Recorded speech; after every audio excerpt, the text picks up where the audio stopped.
Hello and welcome to Just One More Watch. As promised, today it's the full review of the San Martin Seiko 6105 8000 homage with the full Lume Great Wave of Kanagawa dial. The thumbnail pretty much says it all today. These are currently available on AliExpress from the San Martin official store. Regular price of $220, sale price a massive $3 discount at $217. Now, to be clear, this one was sent to me for free by the San Martin official store on AliExpress, hence that's the link you'll find in the description of the video today. It arrived in Sydney a couple of weeks ago. I've been wearing it a lot. I really like this one and I was fully intending to keep it. You know how much I love my Lume. But I got a text message this morning from my father-in-law, Tony. This is Tony. He's a retired art teacher and lifelong surfer up in Queensland, still catching tubes well into his mid-60s. Hey Jody, I love that Great Wave dial watch you showed the other day. It seems only appropriate therefore, given the art and the surfing connection, that this one heads up to Queensland. I'm sure it will catch a few more great waves on his wrist in the years to come. Cheers Tony, I hope you enjoy it and I'm sure you will. It's a great watch. Let's flip the camera and have a look at it. So I reckon that's me on the good side of my father-in-law for about the next 6 months. Let's get on with the video. I think this is the third or fourth San Martin that I've reviewed on the channel. All of them have been really nicely done. I mean, I guess you're paying a cut above the usual AliExpress fare, $200+. You would expect a certain level, but I think you get it from these watches. Nice little flight case, everything comes packaged and nicely wrapped. Stamped, dated 2-year warranty card. Couple of tools in here as well. You get a screwdriver, which I'm not quite sure why you need it for this particular one, and a spring bar removal tool, instruction manual that I have no intention of reading, the hang tag, and the watch. So there's going to be lots of Lume today, lots of macro and lots of macro Lume, but I had better run you through the basic dimensions and specifications first. So I mentioned earlier on, this is a Seiko 6105 homage, but not the 6105 8110, the kind of Willard that most people will immediately think of when you talk about the Seiko 6105. This is a Seiko 6105 8000 clone instead. Different case shape, not quite as cushion shape, a little more elongated, but it still wears a treat. 42mm in diameter, 48mm lug to lug. Just under 13.5mm thick. We've got drilled lugs on this one today as well. 20mm lug width, and on this supplied nice and soft kind of silicone waffle strap. This one weighs in at 102, 103 grams. You can consider that one to be 100 grams. Full stainless steel case, crown and bezel. The bezel action, I must say, is fantastic. It is 120 click unidirectional.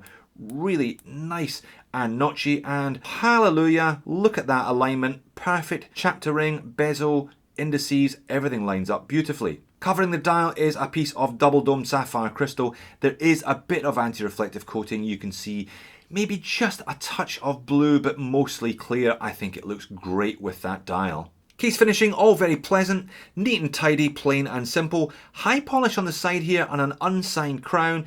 Got a couple of scratches on this one. As I said, I've been wearing it quite a bit since it came in. Drilled lug holes, as I mentioned, making swapping straps out very easy. Circular brush on the lugs and a nice coin edge bezel, pretty good to grip. Case back is all stainless steel, screwed down and thoroughly boring, but I guess with a dial like this one you really shouldn't be looking at the case back all that often, shouldn't you? Especially when it contains a Seiko NH35 anyway. The Seiko NH35 is the bread and butter. It is the default choice of the sub $500 market. As well it might be, they're generally pretty rock solid. 24 joule, hacking and hand winding, roughly 40-hour power reserve. Stated tolerances of -20 to +30, this one coming in at +6 seconds per day. Nice and healthy. It'll run for ages and it won't cost you a ton to replace if you need to. But that really is quite enough of that. Let's have a look at this dial. Now, if I throw in an image of the 6105 8000 and then I go back to this watch, you can see they've just copied the handset, the indices, everything else 100%. I do love the fact that they've gone for a brushed stainless steel bezel insert on this watch. It really does complement the case nicely and it really does focus your attention on that dial. Indices are applied. There's a little frame around the date complication there at 3 o'clock. To be honest, they could probably have dispensed with the date complication. For me, I don't think it adds anything. You know, there's an argument that this is not going to be a daily driver watch. It's a bit of a novelty item almost, or it's certainly bordering on that. If you've got a large collection, I can see this fitting in nicely, but I can't see it being the one that you really need a date on there. Anyway, it's there, nothing we can do about it now. Nice handset, as I said, pure rip-offs of the 6105-8000. So this dial features a very recognisable section from a very recognisable piece of Japanese art, arguably one of the world's most prominent and well-known piece of Japanese art, a woodblock print called The Great Wave of Kanagawa by a chap called Hokusai, thought to have been originally published sometime around 1830.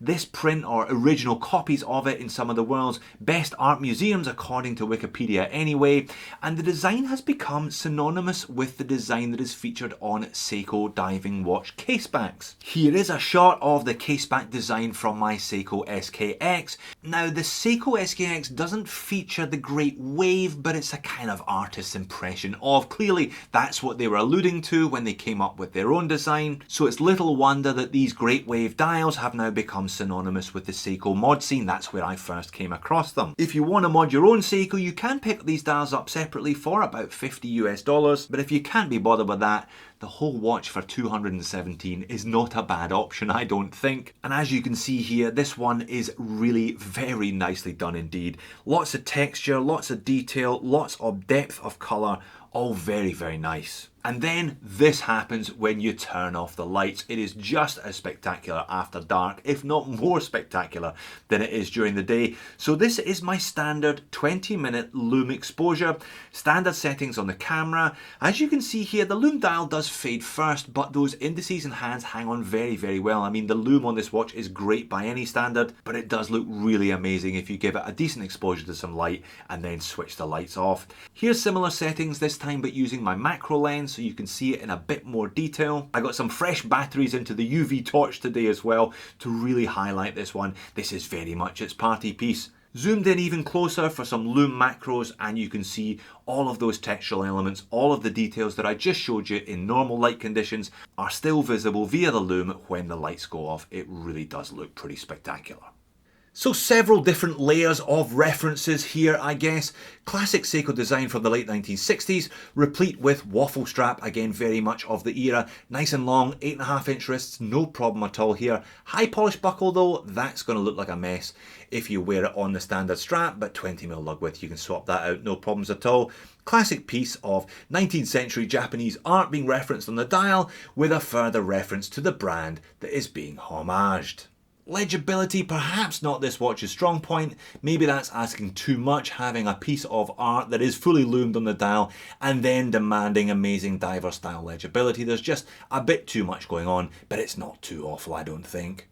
And as you can see outside, the anti-reflective coating on the double dome sapphire keeps this one fairly legible in natural light as well. On wrist, bit of curvature to the case, but relatively compact lug to lug, 47.5, wears very nicely. Perhaps not quite as nicely as the 8000 homages, the bigger cushion style cases, but it's still pretty good. Moans and niggles. Well, boring caseback design, high polish there. That's already begun to scuff and scratch in the 2 weeks that I've had it. Similarly, that buckle, as mentioned, will also scuff and scratch. And is this your new daily? Is this your office watch 9 to 5 Monday to Friday with a suit and tie? If it is, then you're probably a braver man or woman than I am. I'm not sure I could pull this one off as a daily, but I think it makes a great weekend. As I said, borderline novelty, but just the right side. If you like the look, if you like the dial, if you like the kind of classic Seiko, but you can't be bothered modifying one for yourself, why not buy one off the shelf? I think it's very well done.